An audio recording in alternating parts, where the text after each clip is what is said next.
tatkala kita menyebut nama seseorang, saat itulah kita langsung bisa membayangkan bagaimana wajahnya, bagaimana bentuk tubuhnya, bagaimana tingkah laku dan perilakunya, bagaimana wataknya.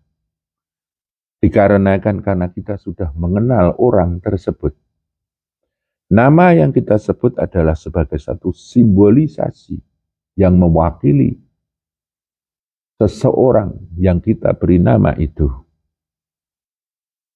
Dan yang menjadi pertanyaan adalah ketika panjenengan menyebut asma Allah, apa yang bisa panjenengan bayangkan? Apa yang bisa panjenengan gambarkan? Dan apa yang bisa panjenengan rasakan?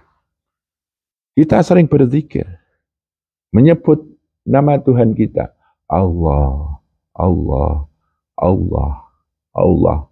Atau mungkin la ilaha illallah. Atau zikir-zikir yang lain. Saat zikir itu diucapkan dengan menyebut asma Tuhan kita, apa yang kita bayangkan dari sebutan nama tersebut? Apa yang kita gambarkan dari sebutan nama itu? Hal ini, kalau kita tidak dibimbing oleh seorang guru, otomatis kita tidak bisa menjawab pertanyaan itu.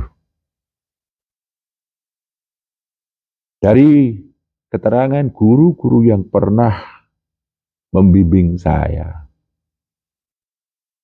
mengajari saya, ketika kita menyebut asma Allah, Allah itu kalau kita tulis terdiri dari 4 huruf, yaitu alif, lam, ha. Kita baca dengan Allah. Dari apa yang diterangkan dan dijelaskan oleh guru-guru saya, agar kita bisa lebih mengenal dari Tuhan yang sering kita sebut namanya, guru-guru saya menerangkan bahwa di balik huruf-huruf tersebut ada rahasia-rahasia yang terkandung di dalamnya. Yang pertama adalah huruf alif. Alif menjelaskan bagaimana wujudnya Allah. Kemudian lam menjelaskan bagaimana sifatnya Allah. Selanjutnya lam lagi. Lam yang kedua ini menjelaskan bagaimana nurullah. Dan yang terakhir adalah ha. Ini menjelaskan tentang datullah. Penjelasannya adalah alif, wujudullah, bahwa alam semesta ini adalah wujud yang tidak berbatas dan kita tidak tahu batasnya. Karena tidak hanya bumi di alam semesta ini, ada planet-planet lain. Ada matahari, ada bintang gemintang, ada yang namanya galaksi. Dan katanya ada banyak galaksi di alam semesta ini. Yang kita tahu hanya beberapa saja galaksi itu. Semua yang ada di alam semesta ini mempunyai wujud. Mempunyai wujudnya masing-masing. Karakteristik wujudnya adalah ciri khas dari wujud-wujud tertentu yang ada di alam semesta ini. Dan segala yang wujud di alam semesta ini, baik wujud zahir maupun wujud batin, diwujudkan oleh Yang Maha wujud. Allah yang maha wujud mewujudkan alam semesta ini. Maka dikatakan alam semesta ini adalah ciptaan Allah. Mewujud karena diwujudkan oleh Allah. Maka dalam zikir kita, saat kita membayangkan wujud semesta alam, baik zahir maupun batin, semuanya diwujudkan oleh Allah. Dan Allah lah yang maha wujud itu. Dan ucapan zikirnya adalah wujudullah.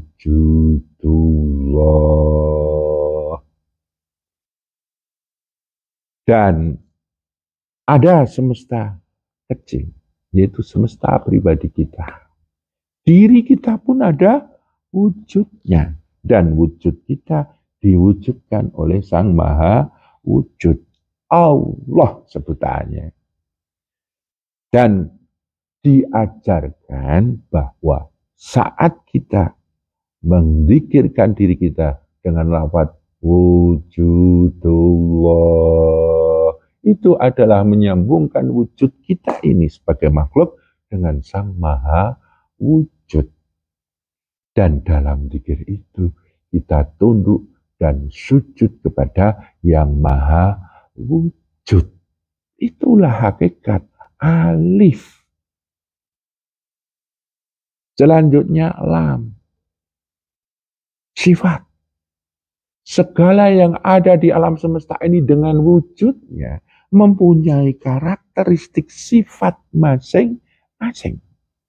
Dan sifat itu disifati oleh Allah. Istilah Jawanya kedunungan sifat. Maka ketika panjenengan melihat sifat-sifat yang ada di alam semesta ini, bumi punya sifatnya sendiri, planet-planet lain punya sifatnya sendiri, matahari, bulan, bintang ada sifatnya sendiri. Yang ada di bumi ini, manusia, hewan, tumbuhan, tanah, api, angin, air, semuanya mempunyai karakteristik sifat tersendiri. Bahkan kita, satu keluarga, beda sifatnya. Semuanya mempunyai sifat tersendiri. Dan di dalam semesta pribadi kita, ada mata, hidung, telinga, mulut, lidah, tangan, kaki, darah, tulang, sumsum, daging, otot, dan lain sebagainya. Itu mempunyai sifatnya sendiri-sendiri. Dan semuanya itu diciptakan dan disifati oleh Yang Maha Sifat. Allah namanya, Tuhan kita. Maka zikir sifat adalah mengucapkan sifatullah. Dan saat kita berzikir secara pribadi, saat menyebut lafaz sifatullah adalah menyambungkan sifat kita kepada Yang Maha Sifat. Allah. Sifatullah. Ya. Lah, selanjutnya adalah lam. Nurullah. Nurullah ini adalah sebagai hakikat nur Sang Maha Cahaya dan menciptakan segala cahaya yang ada di alam semesta ini. Semua yang ada di alam semesta ini dalam ciptaannya melalui satu proses cahaya. Makanya dikatakan nurun ala nur, yang menciptakan segala proses cahaya di alam semesta ini. Nurun fauqa nurin adalah Nur Muhammad. Nur yang terpuji, yang suka memuja dan memuji Sang Maha Cahaya. Dan Sayyidil Nur itu tadi adalah Kanjeng Nabi Muhammad Shallallahu Alaihi Wasallam. Semuanya adalah proses cahaya. Dengan proses cahaya inilah maka bentuk-bentuk dari masing-masing titik yang ada di alam semesta ini beda-beda. warna pun berbeda-beda, baunya pun berbeda-beda, geraknya pun berbeda-beda. Semuanya dalam naungan Sang Maha Cahaya, Nurullah. Itulah makna dari alif yang lam yang kedua, maaf. Dan panjenengan ketika berzikir mengucapkan Nurullah, sebetulnya menyambungkan, mewusulkan nur atau cahaya di dalam diri panjenengan kepada yang maha cahaya, yang maha nur, nurun ala nur, dengan segala ketundukan dan kesujudan. Yang terakhir adalah huruf H. H bermakna Datullah. Ada yang mengartikan Datullah itu di dalamnya mengandung yang disebut hayun, daya hidup, atau hidup itu sendiri. Semua yang ada di alam semesta ini dihidupi. Kalau makhluk yang bernyawa mempunyai nafas. Tapi hakikatnya sebetulnya bumi, bulan, bintang, matahari, planet-planet, segalanya itu hidup dalam sistemnya. Loh, kok bisa dikatakan hidup? Bumi ini hidup, makanya mampu menghidupi panjenengan. Jenengan makan dari hasil bumi, berpakaian dari hasil bumi. Panjenengan punya kendaraan, punya handphone, semuanya adalah dari daya hidup bumi. Dan semua yang hidup itu diciptakan dan dihidupkan oleh Allah yang maha hidup. Makanya ketika kita berzikir, sadari bahwa yang ada di alam semesta ini mengandung daya hidup Allah. Makanya kita mengucapkan Datullah. Ada juga yang memaknai bahwa dat itu adalah daya gaibnya Allah. Ya, bukan hidup tapi daya hidup. Bukan ada tapi daya ada. Bukan bergerak tapi daya gerak. Dan itu sifatnya gaib. Dan Allah yang maha gaib. Ghaibul ghaib. Di dalam Al-Quran dikatakan walladzina yu'minuna bil ghaib. Orang-orang yang bertakwa, salah satu cirinya adalah yang iman kepada yang gaib. Kita ada unsur gaibnya, gaibnya. Makanya ketika kita mengucapkan zikir Datullah, itu menyambungkan daya gaib kita kepada yang maha gaib. Datullah. Dan ketika menyadari alam semesta itu, kita menangkap daya gaib zatnya Allah. Nah, ketika panjenengan menyebut asma Allah, itu bukan sembarangan. Saat panjenengan mengucapkan lafaz Allah, berzikir, entah zikir nafas, Allah, sebetulnya kita sedang menyebut nama Tuhan yang maha wujud, alif, yang maha sifat, yang maha cahaya, yang maha gaib, yang maha hidup. Allah, dan itu meliputi semesta alam. Dan dialah sang pengatur alam semesta ini. Rububiyah. Dialah raja di raja alam semesta ini. Maharajanya alam semesta ini. Mulukiyah. Dan dialah yang maha disujudi. Segala yang ada di semesta ini dalam wujud sifat nur datnya tunduk sujud kepada yang maha wujud, maha sifat, Maha Nur, dan Maha Dat.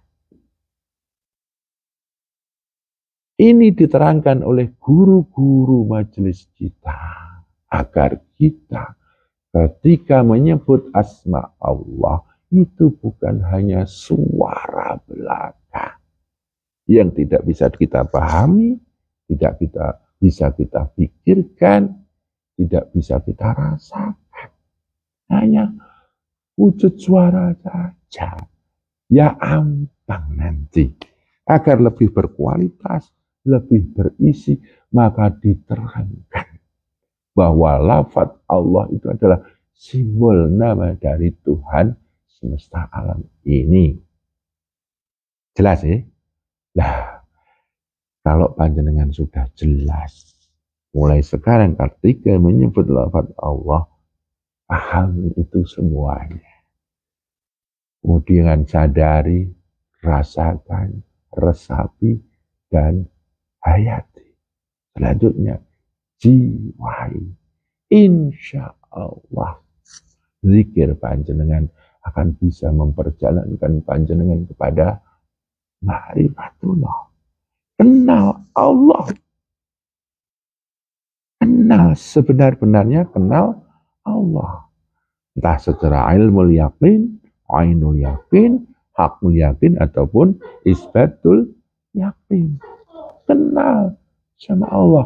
Keyakinan itu adalah implementasi dari lafaz atau istilah iman. Iman adalah kumpulan dari keyakinan-keyakinan yang mensistem.